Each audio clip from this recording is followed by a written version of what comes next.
While many Filipinos have had wonderful and positive experiences working abroad, there are quite a few who have not.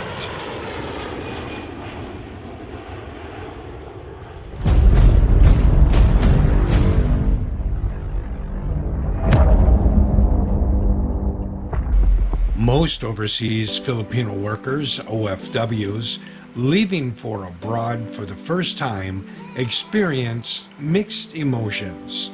One is the excitement of traveling and working overseas and the prospect of earning big money. But there is also the fear and anxiety over what awaits them at their workplace. Let's watch and listen. Selling soft drinks on a hot, dusty road near the port of Manila may not seem the ideal job to some. But for proprietor Imelda Ignacio, her small business is a breath of fresh air. From instant coffee to shampoo, she even cooks hamburgers here, a bargain at around 50 cents each. Imelda set up this small shop 3 years ago after returning from Romania as a migrant worker. Her time spent there is an experience she'd rather forget. Working as a seamstress, she and a group of other women were promised a salary of 350 euros per month by the Filipino recruiter. The factory owners refused to pay the full amount, offering little more than half that. Sa Romania po, wala naman po kaming naging malaking pera kasi. In Romania, we didn't get much, mainly because the employer did not follow the contract. Employer namin doon, kaya so we decided to go home to the Philippines. Now I run my own business and it's doing well. Dahil nag-boom po yung business. In another part of Manila, another returnee, Myra Hiron, tells a similar story. Hindi po kasi natupad yung tamang sahod. The salary that we were supposed to get in Romania wasn't actually paid to us. Na umuwi. Kasi po, we were paid less and it wasn't enough to cover all our living expenses. So we decided to go home. Tamang sahod na ibigay sa amin. Eventually, with the help of officials from the government of the Philippines, we were able to return home. Sa Pilipinas. Unfortunately, the stories of Myra and Imelda are not that uncommon. While the Philippines is well known for its hard-working and most often successful overseas migrant labor force, each year thousands return home, frustrated and disappointed by a negative experience working abroad. I have personally read many stories, ranging from breach of contract to rape incidents. Many of the victims are young Filipino domestic workers. So why do Filipino domestic workers pose a higher risk to be mistreated or even worse? My conclusion is this. I feel as though it's because they are isolated from the outside world. They only come and go as their employer allows, and it's under the watchful eye of a guard. But the politically correct name is chaperone. Quite a few have complained they feel as though they are imprisoned. Recently, I had a subscriber of POD, a tuber's family member, more importantly, a friend, reach out to me. He expressed to me that his girlfriend is currently working abroad and is being mistreated. The screenshots of their conversation clearly illustrated to me that she felt like a prisoner, spoken to as if she was their slave. And sadly, the employer feeds the family dog much better than her. The OFW works long hours and often goes to bed hungry. Given the cultural and language differences between employers and OFWs, conflicts are often unavoidable. But mistreatment is completely different. It is therefore crucial that migrant workers are aware of their rights and know how to react to employer misconduct or maltreatment. Other complaints: employers some employers not honoring the contract, as you heard earlier in this video. Pay disputes, poor food rations, overworked, extra tasks given beyond their contracts, no reliever working through their breaks without overtime pay, emotional abuse, physical abuse, and rape. Before I go any further, I wish to express to you that I did not put this video together as a scare tactic. I did not put this video together to discourage you from going abroad. As I said earlier, there are many Filipino OFWs who had wonderful experiences working abroad. You can too. Here are a few things you may want to think about before going abroad for the first time. Think of the money in which you will make last. Think of your safety first.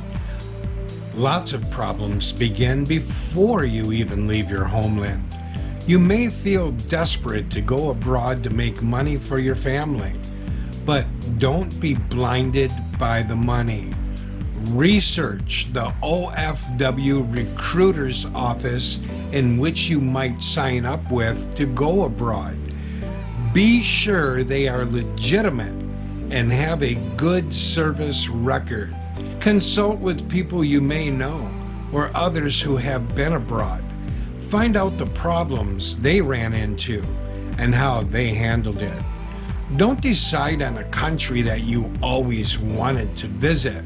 Remember, you are not going there on vacation. You are going there anywhere from 2 to 3 years to work, for some even longer. Remember, more is not always better. What good is money if it comes at the cost of your health and welfare, at the cost of your happiness? Keep in mind there are other countries that do not recognize human rights like some other countries do. Do your homework, do your research. Decide on a country that has a low rate of complaints. Network, and/or as you may know it by, chica with a friend that already works overseas. If her employer is hiring, team up. Let her try to recruit you to work with her at very least. Research the Philippines recruiting office she went through.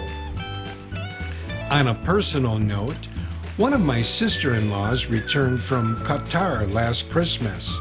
She spent 2 years there as a domestic worker. Overall, her experience was good. Currently, I have another sister-in-law working in a salon in Saudi Arabia, and her boss is awesome. Here's another piece of advice. Try to learn a trade outside the home. Perhaps working in a salon like my sister-in-law. It'll make you less vulnerable to maltreatment. It also gives you a change of venue. You get to go from home to work, work to home. Could provide you a more normal lifestyle rather than feeling imprisoned in the house as a domestic worker. The mistake many Filipinos make, especially the Pinay, is that they feel so desperate to go abroad to take care of their child, their children, their families. They often forget about their own health and welfare. For first-time OFWs, there is a psychological cost. It's challenging to be separated from your children, family, friends, and your homeland. Those are normal feelings. If you are being mistreated and/or abused and contemplating suicide, remember, suicide is a permanent solution to a very temporary problem. You may feel alone, powerless, and hopeless. But you're not. In cases of maltreatment, OFW should immediately report the matter to the Assistance to Nationals ATN section of the Philippine Embassy or Consulate, which is primarily responsible for so-called ATN cases, like detention cases, medical issues, people trafficking, physical abuse, rape, and other police cases. Once you feel confident you have found a legitimate Philippine overseas recruitment agency here in the Philippines, make sure you go through their pre-departure orientation seminar. It is country specific.